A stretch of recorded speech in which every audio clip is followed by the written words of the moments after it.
এই গল্প এক নারীর, যিনি নিজের স্বামীর জন্য আগুন জ্বালাতেন।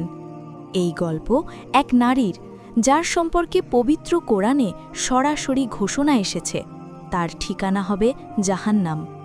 তিনি এমন এক চরিত্র যাকে দেখে শয়তানও অবাক হয়ে যেতে পারে। কে ছিলেন এই নারী? কেন তাকে বলা হয় ইন্ধন বহনকারী? আর কিভাবে তার জীবন হয়ে উঠেছিল ইসলামের বিরুদ্ধে প্রথম প্রোপাগান্ডার উদাহরণ? চলুন ফিরে যাই ইতিহাসের সেই অন্ধকার অধ্যায়ে। মক্কার কুরাইশ বংশে জন্ম নেওয়া এক সুন্দরী নারী, উম্মে জামিল। নামের অর্থই সৌন্দর্যের জননী। রূপ, আভিজাত্য আর বংশ সব কিছুতেই তিনি ছিলেন অনন্য। খুব অল্প বয়সেই তার বিয়ে হয় কুরাইশের অন্যতম প্রভাবশালী ব্যক্তি আবু লাহাবের সাথে, যিনি ছিলেন আব্দুল মুত্তালিবের ছেলে।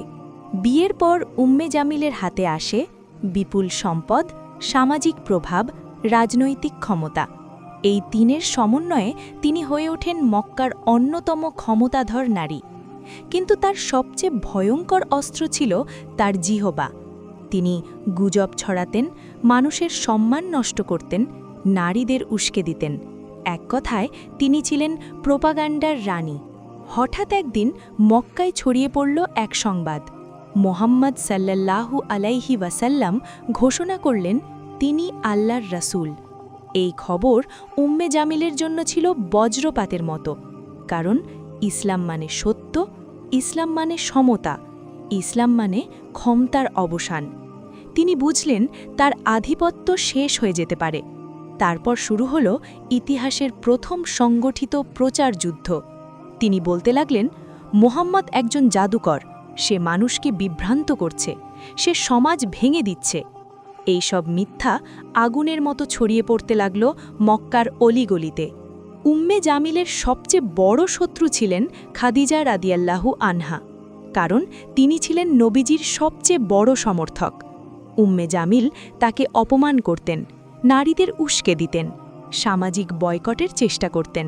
কিন্তু খাদিজা রাদিয়াল্লাহু আনহা ধৈর্য আর মর্যাদার মাধ্যমে সব মোকাবিলা করতেন। তার বিদ্বেষ শুধু কথাই সীমাবদ্ধ ছিল না, তিনি নবীজির পথে কাঁটা বিছিয়ে রাখতেন, মুসলিমদের ওপর নির্যাতন বাড়াতে উস্কানি দিতেন, সামাজিক আর অর্থনৈতিক বয়কট চালাতেন। একদিন মোহাম্মদ সাল্লাল্লাহু আলাইহি ওয়াসাল্লাম সাফা পাহাড়ে দাঁড়িয়ে মানুষকে সতর্ক করলেন। সবাই তাকে আল আমিন বলে স্বীকার করলেও আবু লাহাব চিৎকার করে বলল, তোমার সর্বনাশ হোক। এর জবাবে নাজিল হল সূরা লাহাব। এতে ঘোষণা করা হল আবু লাহাব ধ্বংস হবে, তার সম্পদ তাকে বাঁচাতে পারবে না, তার স্ত্রী ইন্ধন বহনকারী হবে। এই ইন্ধন বহনকারী ছিলেন উম্মে জামিল। সময়ের সাথে সাথে আল্লাহর গজব নেমে এলো। আবু লাহাব আক্রান্ত হল ভয়ঙ্কর রোগে, তার শরীর থেকে দুর্গন্ধ বের হতে লাগল। পরিবারও তাকে ত্যাগ করল। উম্মে জামিল তাকেও ছেড়ে চলে গেল। শেষমেশ নিঃসঙ্গ অপমানজনক মৃত্যু হল তার। তারপর উম্মে জামিলও ধীরে ধীরে হারিয়ে গেল ইতিহাসের অন্ধকারে। এই ঘটনা আমাদের শেখায়, মিথ্যা কখনো স্থায়ী হয় না, অহংকার ধ্বংস ডেকে আনে, সত্যের বিরুদ্ধে দাঁড়ালে পরিণতি ভয়াবহ। ইতিহাস সাক্ষী, যারা সত্যকে দমন করতে চেয়েছে তারা নিজেরাই ধ্বংস হয়েছে। হে আল্লাহ, আমাদের অন্তরকে অহংকার, হিংসা ও বিদ্বেষ থেকে পবিত্র করুন। আমাদেরকে সরল পথে পরিচালিত করুন, সিরাতুল মুস্তাকিমে। ভিডিওটি ভালো লাগলে লাইক দিন। এমন আরও ইতিহাসভিত্তিক ইসলামিক কন্টেন্ট পেতে সাবস্ক্রাইব করুন। কমেন্টে লিখুন, আল্লাহ আমাদের হেদায়েত দিন।